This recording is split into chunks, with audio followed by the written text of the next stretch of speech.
Audiobook do livro Chega de Regras, de Larry Crabb, capítulo 6. O Dragão Abandonado. O antigo caminho se recusa a ser sincero, seja sobre a imprevisibilidade das boas obras ou da inevitabilidade das más. Quando Bilbo Baggins, o hobbit de J.R. Tolkien, encontrou as riquezas que ele e seus companheiros procuravam, eles conversaram alegremente sobre a recuperação do seu tesouro. A seguir, ouviram um enorme ronco que vinha do interior da montanha, como se um antigo vulcão tivesse resolvido entrar novamente em atividade. Smaug, o dragão maligno, fora provocado. Tolkien comenta: não é bom deixar um dragão fora dos seus cálculos, caso viva perto dele. Moramos perto de um dragão de 3 cabeças. O mundo nos rodeia, o diabo nos espreita e a carne está dentro de nós. Quando este dragão ruge, nem sempre parece um vulcão em erupção.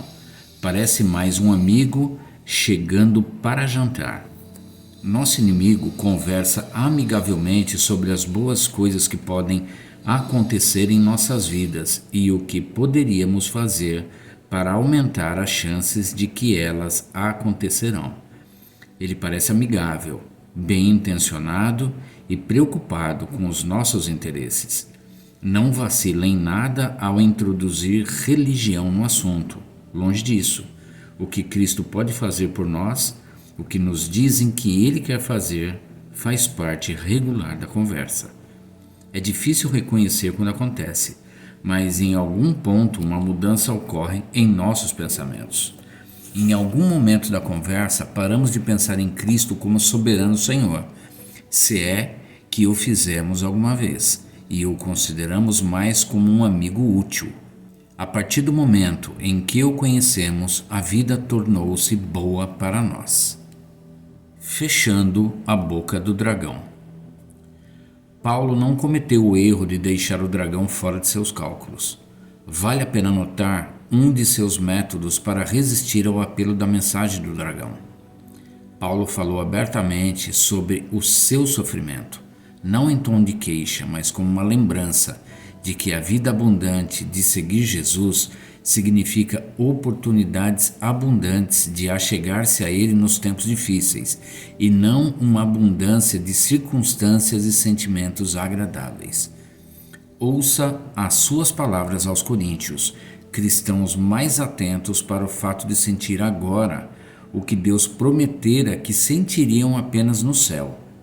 Em tudo somos atribulados, porém não angustiados, perplexos, porém não desanimados, perseguidos, porém não desamparados, abatidos, porém não destruídos. A vida de Paulo não foi uma experiência agradável. Ao admitir isso e abandonar toda a esperança de que poderia vir a ser algum dia agradável, a pressão de procurar um meio de fazer a vida funcionar foi removida. Paulo viveu para conhecer a Deus e não para usá-lo.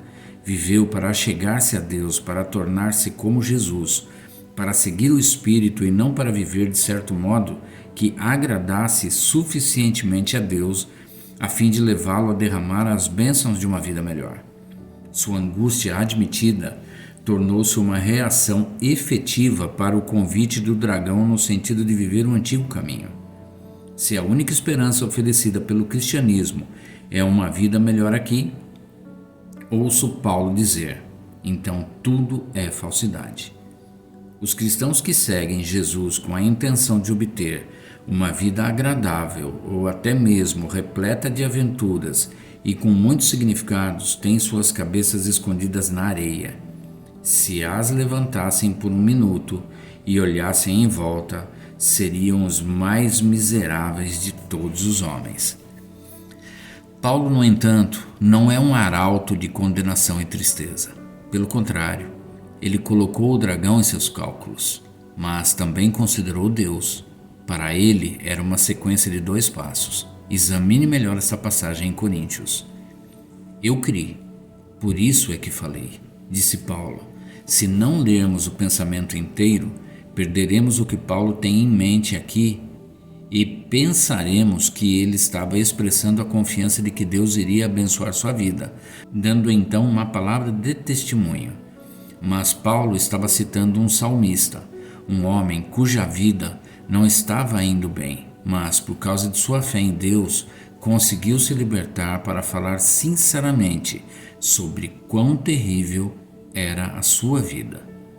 O salmista citado por Paulo disse isto: Eu cria, ainda que disse, estive sobremodo aflito.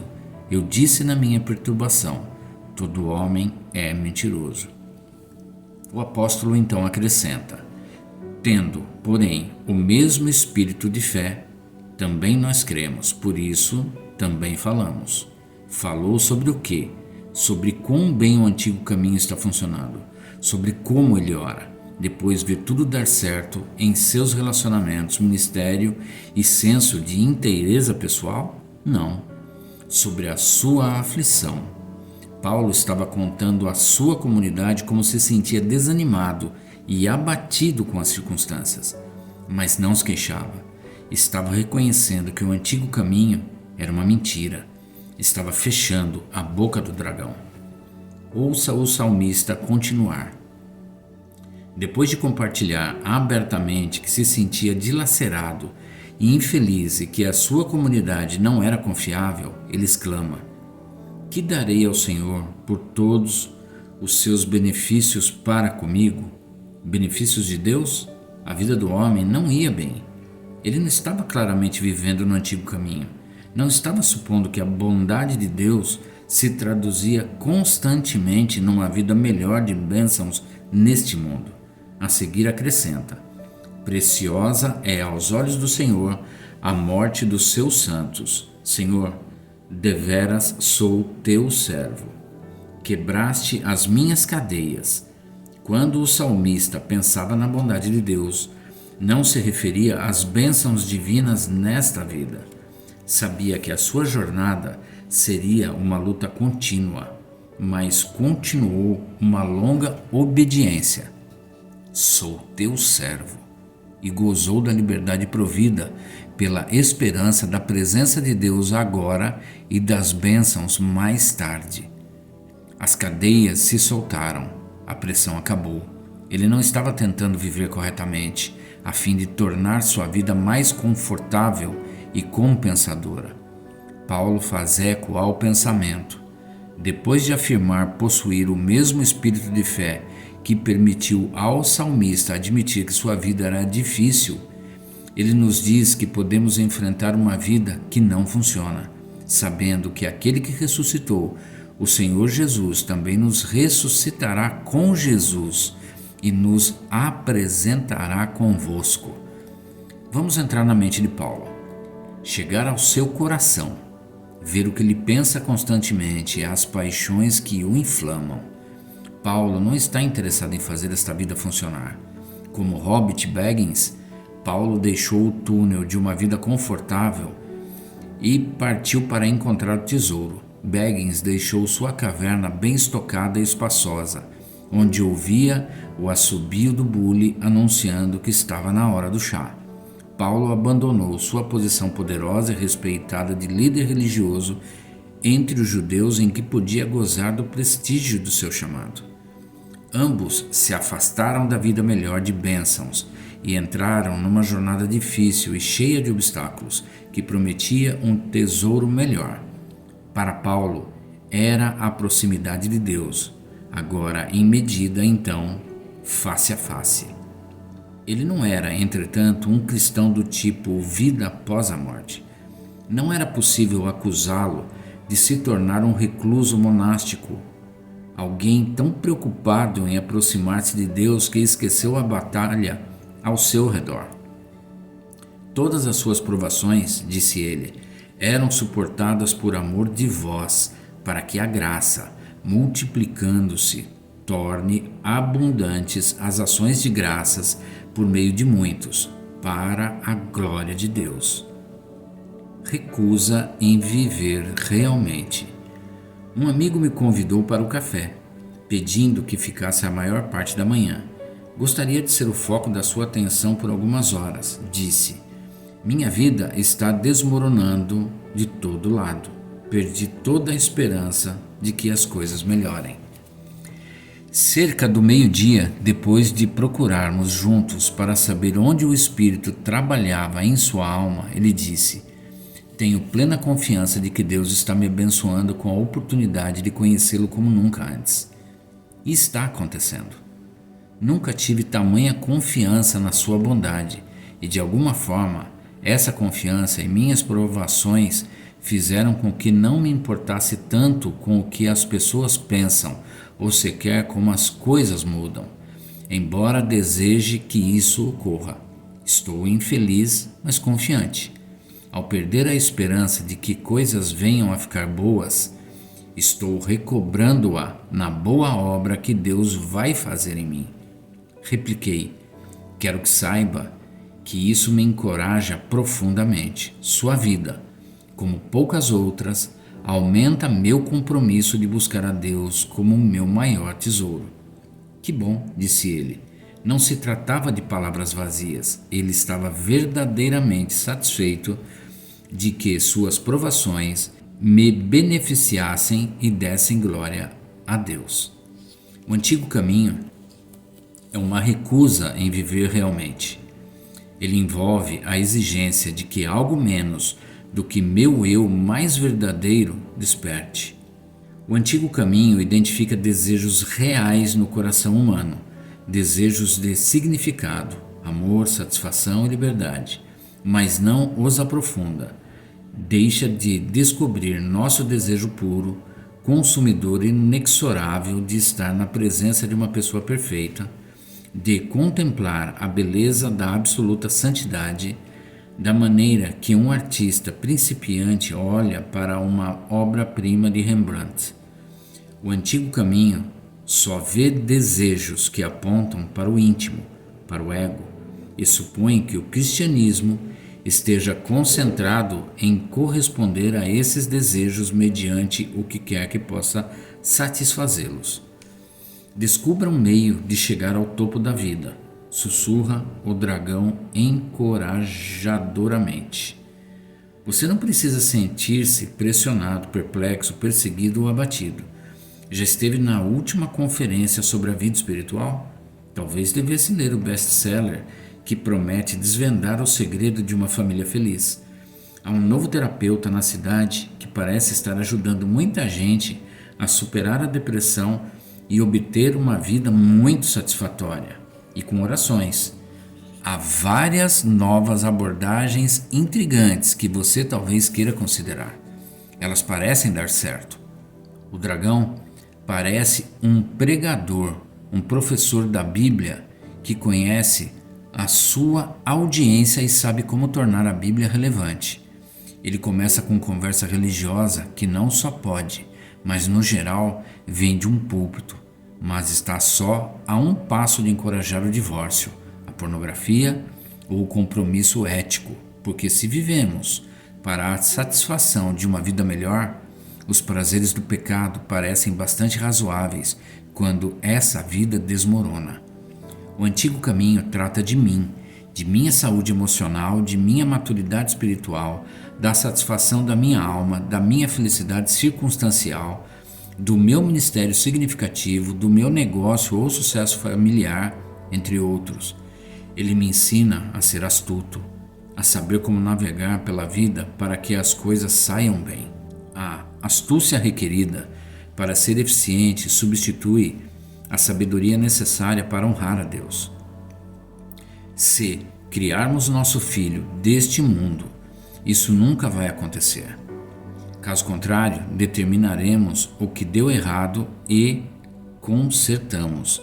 Aproximar-se de Deus assume o significado de ser pouco mais do que uma ida apressada à sala de emergência para aliviar a dor de uma pedra nos rins. Obrigado, doutor. Dizemos e vamos embora sem sequer conhecer o médico que nos ajudou, mas nos sentimos melhor. Tenho 56 anos enquanto escrevo. Daqui a uma semana farei 57. Sou cristão há quase 50 anos. Duas coisas estão ficando mais claras para mim do que nunca antes. Primeiro, Sou atraído pelo antigo caminho da vida, o caminho de um código escrito, um plano para obter as bênçãos que quero nesta vida. Eu o tenho vivido, não completamente, mas com bastante consistência, durante a maior parte da minha vida cristã. A segunda coisa que está se tornando clara é que o novo caminho é o caminho do Espírito. O Espírito é a terceira pessoa da Trindade. Ele conhece o Pai e é gerado por ele. Conhece o Filho, é o Espírito literal de Cristo. O Espírito é Deus, santo e amor. Cada vez que fala, é para apontar o caminho santo, o caminho para a presença de Deus. Cada sentimento seu, enquanto sonda e vê quanto o meu coração deseja mais as bênçãos de Deus do que o próprio Deus, está saturado de bondade e esperança. Suas paixões o levam a incentivar minha paixão por Cristo, a colocar meu coração na direção de casa, a posicionar meus pés na estrada para a presença de Deus, a permitir que eu veja o brilho do diamante que é Cristo. A sua voz, porém, não é a única que ouço. Ouço uma voz doce, bondosa e persuasiva, que me faz lembrar quão solitário e decepcionado estou e quão profundamente anseio sentir-me bem a respeito de mim mesmo, ser honrado, ajustar-me em algum lugar, sentir-me importante e seguro. Essa voz me encoraja a crer que esses anseios podem e devem ser satisfeitos, que a única coisa que separa o caminho espiritual do secular é como posso conseguir satisfação para eles. Quando ouço essa voz, não vejo valor mais alto do que a minha plenitude, sentida e gozada agora ou, se não neste momento, então em breve. É a voz do dragão. Está na hora de ouvir outra voz. Eu a ouvi recentemente e meu mundo interior está virando de cabeça para baixo. O que julguei ser bom, vejo agora que é mal. O que pensei ser elitismo espiritual e suspeitosamente místico veio agora como disponível para todos e intensamente prático. Vou contar-lhe o que aconteceu. Saia da caverna. Há alguns meses eu estava escovando os dentes às 3 da tarde. Não sei por que a essa hora, pois esse não é um hábito meu. Sem qualquer aviso, entrei num mundo diferente. A pia, o balcão, a escova tornaram-se menos reais. Parte de um mundo que não era a minha casa. Foi o mais perto que estive de sair pelo fundo de um guarda-roupa e entrar em Nárnia.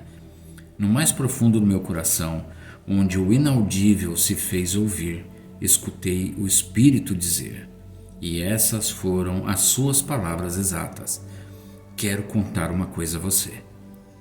Contar o que está desejando saber. Minha experiência de um outro mundo durou 10 segundos, talvez 15. Desci rapidamente para minha cadeira favorita junto à lareira. Ajoelhei-me, abri a Bíblia e fiquei à espera. Nada, não ouvi nada. Depois de alguns minutos, senti enorme necessidade de entrar na sala de estar para assistir à televisão. Estava inclinado a dispensar o momento com a escova de dentes como uma insensatez momentânea, uma aberração psicológica de satisfação autoinduzida. Telefonei a vários amigos, contei o acontecido e pedi que orassem e suplicassem a Deus para que o Espírito me levasse a ouvi-lo a fim de entender o que a voz queria dizer-me. Para isso, seria necessário humilhar-me o suficiente para chegar a ouvir a Deus. Nada, fiquei sentado 3 horas lendo as Escrituras, esperando um espírito de oração. Nada. Várias semanas se passaram. Acordei certa manhã às 5h30 e senti o desejo de levantar-me e sentar-me na cadeira junto à lareira. Fiz isso. Abri a Bíblia em Romanos 7,6, o versículo que inspirou minha nova direção vocacional, que chamo Ministérios do Novo Caminho.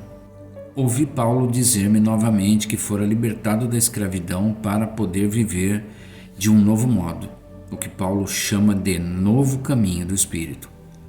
Fiquei imaginando outra vez o que ele queria dizer quando anunciou as boas novas de que eu não podia mais viver no velho estilo do código escrito. Passei então para Hebreus 7, 18 e 19. Li nesse trecho as palavras familiares que dessa vez quase me fizeram levantar a cadeira. A anterior ordenança, o velho modo de fazer as coisas certas para que Deus possa abençoar, é revogada. Meu coração bateu descompassado. Li que me fora dada uma esperança superior, a promessa de bênçãos pela obediência. Fomos também convidados a nos chegar a Deus. Pessoas como eu podem ter intimidade com Deus. Surpreendente. Meu coração bateu mais forte. Comecei a falar em voz alta. Está no texto. Aprendi a desconfiar das impressões que sentia no estômago, mas também aprendi a confiar plenamente no que lia na Bíblia. Chorei de alegria, de esperança. A pressão terminou. Gritei finalmente. Não preciso encontrar um meio de me sentir bem antes de amar. Não tenho de fazer minha vida funcionar antes de dar glória a Deus ou beneficiar a outros. Compreendi que isso era o que eu queria. Anseio por sentir-me completo, inteiro, amado e valorizado. Mas anseio ainda mais conhecer melhor a Deus. Senti a seguir uma comoção no fundo da minha alma. Fechei os olhos e escutei. Senti-me como Lázaro, ouvindo uma voz do céu entrando em minha cova. Só posso fazer uma tentativa de colocar palavras no que ouvi. Elas fluíam do texto. Larry, há um novo modo de viver. Você esteve vivo com a minha vida divina durante 5 décadas. Na maior parte desses anos, esteve vivendo uma visão inferior da antiga aliança, vivendo no antigo caminho de seguir os princípios básicos do mundo, a fim de tornar esta vida melhor. Você também esteve enfeitando o espaço escuro em que escolheu habitar na tentativa de fazer de conta que é um lar. Meu espírito está falando agora a você por meio da sua desilusão com esta vida, a morte de seu irmão, o seu câncer, a doença de Alzheimer da sua mãe, os relacionamentos que se romperam, problemas de família, tão pouca realidade em seu mundo interior. Ele está lhe dizendo, por mim, que a verdadeira alegria nesta presente era maligna nunca depende da vida melhor de bênçãos, que é tanto insensato quanto fútil valorizar a sua satisfação acima do meu conhecimento. Compreenda isto. Tente me conhecer, logo descobrirá a felicidade.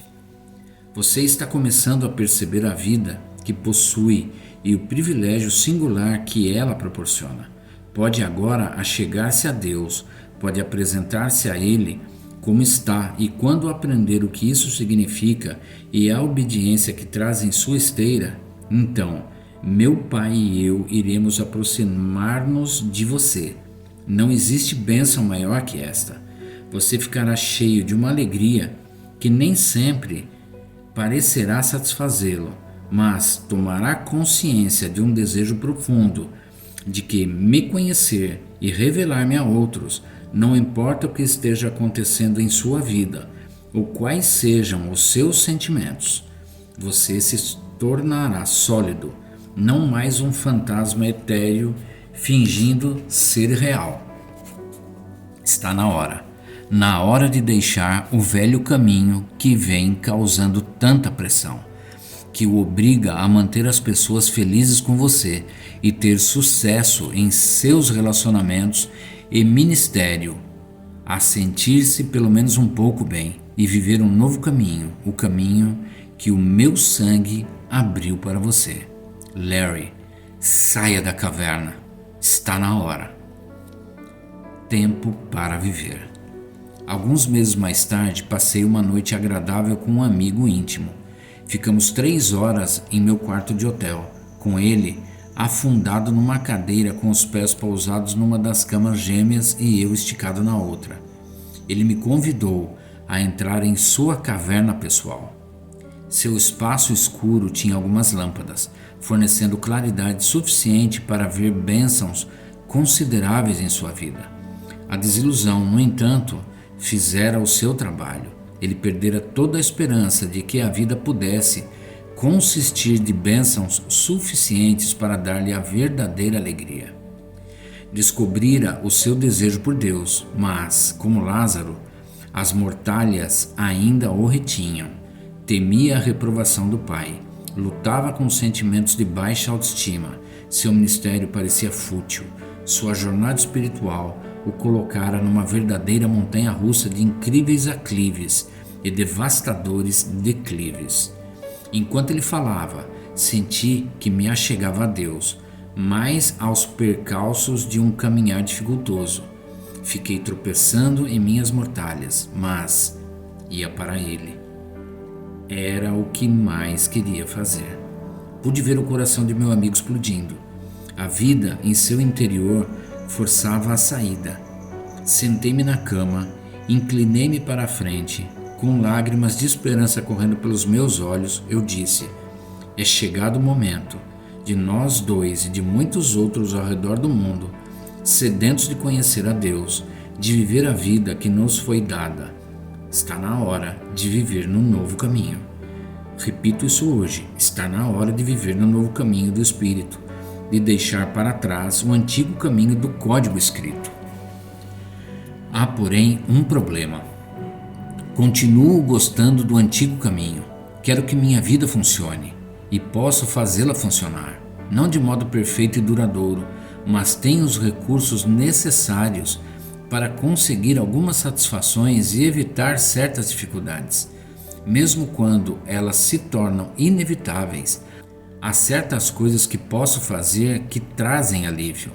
Por exemplo, enganar-me que não é assim, mas no geral essa é a minha prioridade. E nada parece errado. O antigo caminho parece razoável, normal e até bom. As chamas da boca do dragão estão reduzindo minha alma a cinzas e me achego a elas como um homem cansado que senta diante da lareira numa manhã fria de inverno. Não enxergo o perigo. Não reconheço o mal do antigo caminho, mas devo. Não se deve deixar um dragão vivo fora dos nossos cálculos se ele mora nas vizinhanças.